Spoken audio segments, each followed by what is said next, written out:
Good afternoon to all of you. देखिए बच्चों, आज का हमारा जो टॉपिक रहेगा 10th क्लास का वो रहेगा स्फेरिकल मिरर से रिलेटेड कुछ इम्पोर्टेंट डेफिनेशंस मैं आपको करवाऊंगा आज इस वीडियो में।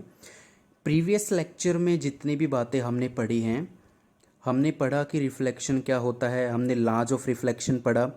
उसके बाद हमने स्फेरिकल मिरर के बारे में पढ़ा, कॉनकेव मिरर, कॉन्वेक्स मिरर क्या होता है, रियल इमेज वर्चुअल इमेज क्या होती है, कन्वर्ज करना और डाइवर्ज करना क्या होता है। ठीक है, एक चीज़ और मैं बताना चाहूँगा, बोर्ड की तरफ से कुछ सिलेबस आपका कट कर दिया गया है इस सेशन के लिए। तो उसमें आपका कट हुआ है इस चैप्टर से एप्लीकेशन ऑफ स्फेरिकल मिरर और स्फेरिकल लेंस। तो एप्लीकेशन का मतलब होता है जो भी मैंने यूजेज वगैरह अभी तक आपको करवाए हैं ना, uses of plane mirror, uses of concave mirror या लेंस वगैरह, जो भी टॉपिक्स आएंगे ये आपके सिलेबस में से कट कर दिया गया है इस बार इस चैप्टर में से। ठीक है, तो उसको आपको पढ़ने की ज़रूरत नहीं है। तो चलिए आज का वीडियो स्टार्ट करते हैं और आज के वीडियो में हम बात करेंगे स्फेरिकल मिरर से रिलेटेड कुछ इंपॉर्टेंट डेफिनेशंस की। तो सबसे पहले जो इम्पोर्टेंट डेफिनेशन आती है, सबसे पहले हम स्फेरिकल मिरर एक बार फिर से बनाना चाहेंगे। स्फेरिकल मिरर, अभी देखिए हम लेंस के बारे में बात नहीं कर रहे हैं यहाँ पे, अभी हम सिर्फ और सिर्फ मिरर के बारे में बात कर रहे हैं। तो स्फेरिकल मिरर का जो पहला हम एक डायग्राम बना लेते हैं, उससे आपको क्लियर हो जाएगा। ठीक है, इस तरीके का ये जो डार्क पोर्शन है, मैंने आपको बताया था कि ये एक स्फेरिकल सरफेस होता है जिसका एक छोटा सा पार्ट हम लेके चलते हैं, उसी को हम मिरर बोलते हैं। ठीक है, तो ये जो मैंने डार्क वाला पार्ट बनाया है ना, ये डार्क वाला पार्ट ही मिरर कहलाता है। अब ये कौन सा मिरर है, ये डिपेंड करता है कि मैं पॉलिश किस साइड करूँगा। मैंने आपको जब स्फेरिकल मिरर की डेफिनेशन करवाई थी तो आपको बताया था कि मिरर के एक साइड पॉलिश की जाती है सिल्वर कोटेड की, या ब्लैक की भी कर लेते हैं कभी कभी। ठीक है, तो मिरर के अगर मैं इस साइड पॉलिश करता हूँ, ये जो मैं एरो लगा रहा हूँ इसका मतलब है ये पॉलिश्ड सरफेस है। और इस पॉलिश्ड सरफेस, तो देखिए इसका सेंटर ये आएगा, क्लियर, ओके।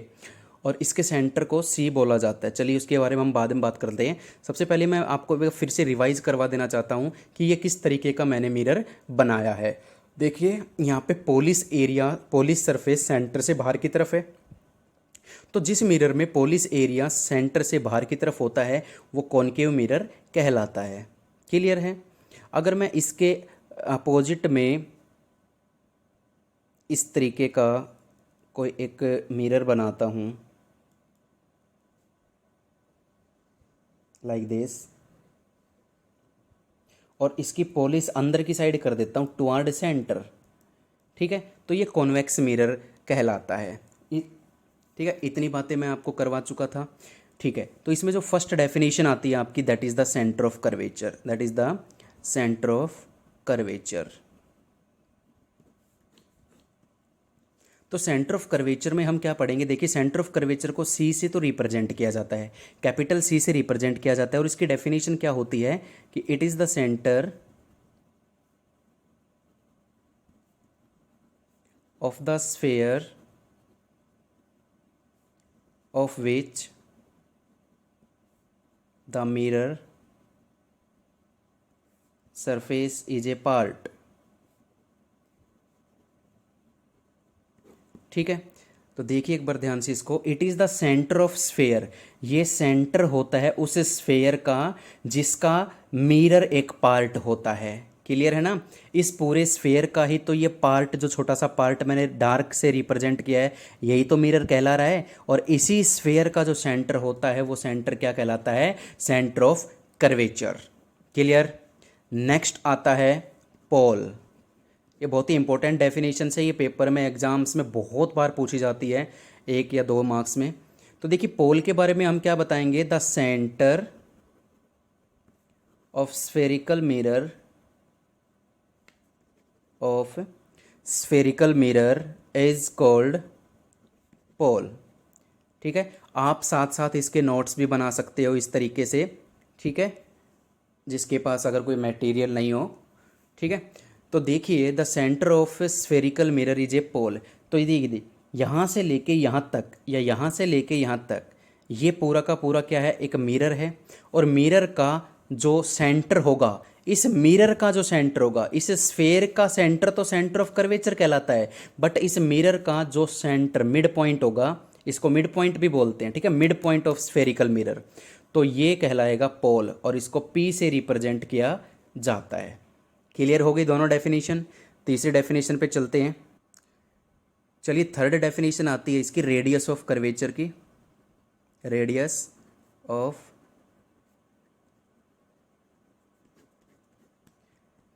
कैपिटल आर से इसको रिप्रेजेंट किया जाता है, ठीक है, कैपिटल आर से इसको रिप्रेजेंट किया जाता है। और इसकी जो बेसिक डेफिनेशन है जो आपका एग्जाम्स में लिख के आनी है वो क्या होती है, the radius of the sphere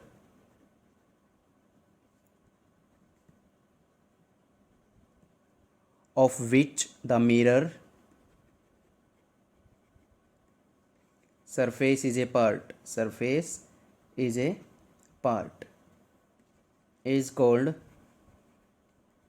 radius of curvature। तो देखिए बच्चों बड़ा सिंपल सा है ये, जैसे आपका सेंटर ऑफ कर्वेचर था ऐसे रेडियस ऑफ कर्वेचर होता है। अब रेडियस का तो आपको मालूम है, सेंटर से और बाउंड्री पर कहीं भी पॉइंट आप लोगे उसके बीच का जो डिस्टेंस होता है, ये देखिए सेंटर से और पोल के बीच का जो डिस्टेंस है that is known as the radius of curvature. इसकी बेसिक डेफिनेशन आप ऐसे भी लिख सकते हो, the distance between the centre of curvature and pole, the distance between the centre of curvature and pole is known as the radius of curvature. या आप ऐसे लिखिए, द रेडियस ऑफ स्फेयर, इस स्फेयर का जो रेडियस होगा जिसका mirror एक पार्ट है वो कहलाता है रेडियस ऑफ कर्वेचर। तो ये बेसिक डेफिनेशंस आपको समझाई जा रही है, मोस्ट इंपॉर्टेंट है। ये आपको क्लियर हो गई तो रे डायग्राम्स बनाने में आपको बहुत ही बड़ी हेल्प मिल जाएंगी, ठीक है। तो नेक्स्ट डेफिनेशन पे चलते हैं। चलिए नेक्स्ट डेफिनेशन आती है आपकी प्रिंसिपल एक्सिस। प्रिंसिपल एक्सिस बड़ा सिंपल सा है, देखिए इस तरीके का ये सेंटर था, ये पोल था, और यहाँ से ये मैंने मिरर लिया था, ये पोलिस एरिया था, ये रेडियस था आपका, सेंटर से पोल के बीच का डिस्टेंस रेडियस कहलाया था। प्रिंसिपल एक्सिस क्या होगा, बड़ा सिंपल सा है, the line joining the pole and centre of curvature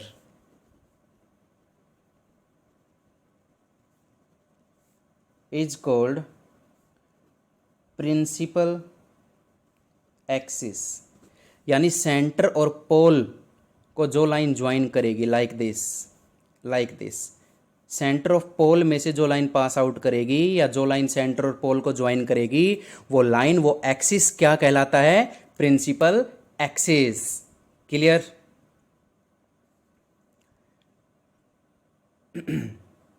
चलिए अब इसमें हम बात करने वाले हैं हमारे सबसे इम्पोर्टेंट डेफिनेशन प्रिंसिपल फोकस और फोकल लेंथ के बारे में, ठीक है। तो ये हम बात करेंगे प्रिंसिपल फोकस के बारे में। ये सबसे इम्पोर्टेंट डेफिनेशन मानी जाती है, ये कम समझ में आती है बच्चों को, आप इसको समझने की प्लीज़ कोशिश करिएगा। मैं कॉनकेव मिरर की सबसे पहले ये डेफिनेशन आपको समझा रहा हूँ। तो कॉनकेव मिरर इस तरीके का होता है, आउटसाइड पोलिस होती है, यहाँ पे सेंटर होता है, ये पोल होता है, और ये प्रिंसिपल एक्सिस होती है। ये सब कुछ आप पढ़ चुके हो अभी, क्लियर है। अब ज़रा ध्यान से मेरी बात सुनिएगा कि मान लीजिए यहाँ से कोई पैरेलल बीम्स आ रही हैं, पैरेलल बीम्स का मतलब क्या होता है, जहाँ पर एक साथ बहुत सारी रेज आती हैं।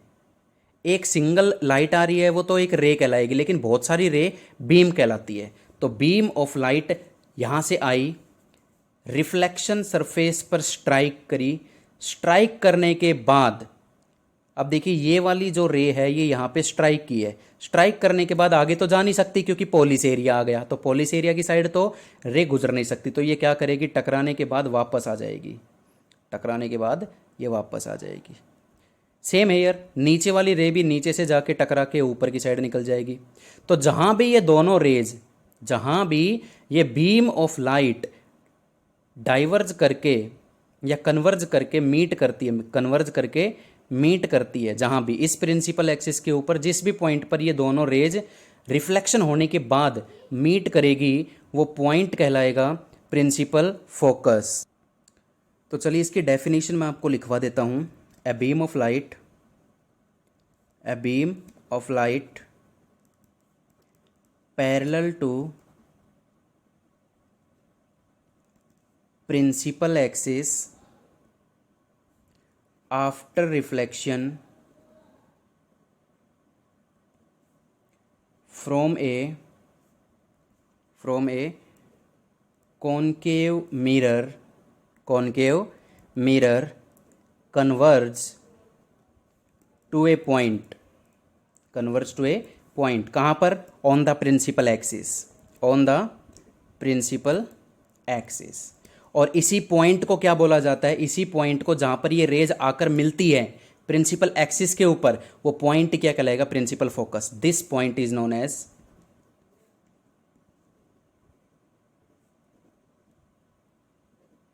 Principal focus. Clear? It's a most important. तो प्रिंसिपल फोकस क्या होता है? ए बीम ऑफ लाइट, जब एक beam of light parallel to principal axis, ये प्रिंसिपल एक्सिस है और पैरेलल बीम्स आई इसके, आफ्टर रिफ्लेक्शन, रिफ्लेक्टिंग सरफेस पे टकराने के बाद जब रिफ्लेक्शन हुआ उनका, फ्रॉम ए कॉनकेव मिरर, ये कॉनकेव मिरर है, converge to a point on principal axis, वो दोनों की दोनों रेज कन्वर्ज होके एक पॉइंट पर मीट करी। जिस पॉइंट पर वो मीट करी that point is known as the principal focus.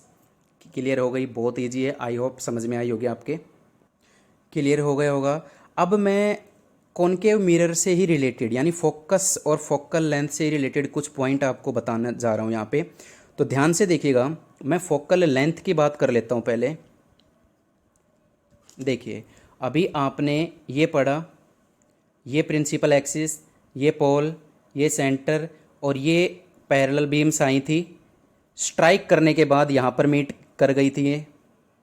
This point is known as focus. तो मैं कह रहा हूँ कि द लेंथ या the distance between focus and pole, ठीक है, the length between focus and pole is called focal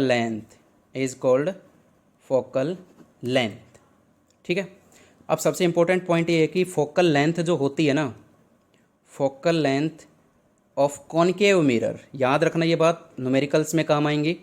the focal length of concave mirror is always negative, ये नेगेटिव क्यों हुआ? जब आप साइन कन्वेंशन पढ़ लोगे तो आपको समझ में आ जाएगा। और ये है कि जो फोकस होता है ना कॉनकेव मिरर का इज ऑलवेज रियल, क्योंकि वो रिफ्लेक्शन सरफेस की तरफ ही बनता है, पॉलिश एरिया की तरफ नहीं बनता।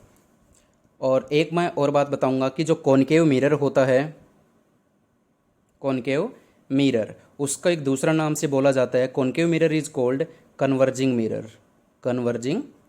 मिरर, क्योंकि वो कन्वर्ज कर देता है पैरेलल बीम्स को। ये देखिए पैरेलल बीम्स आ रही हैं तो इसने कन्वर्ज कर दिया, अंदर की तरफ मोड़ दिया, ऐसे जाके ऐसे मोड़ना, ठीक है, तो उसको बोलते हैं कन्वर्जिंग मिरर। तो this is all about the common definition related to the concave mirror और कॉन्वेक्स मिरर। एक कॉन्वेक्स मिरर के बारे में ये फोकल लेंथ वगैरह नेक्स्ट वीडियो में मैं आपको करवाऊंगा, क्योंकि मैं ज़्यादा लंबी वीडियो नहीं बनाना चाहता। धीरे धीरे चलेंगे, आराम से चलेंगे, बहुत ही छोटा सा सिलेबस है, पहले ही छोटा था, गवर्नमेंट ने और छोटा कर दिया, तो बड़े आराम से और मज़ेदार तरीके से इसको हम कंप्लीट करेंगे। तो आज के लिए इतना ही। Stay at home, good luck, thank you so much, पढ़ते रहिए।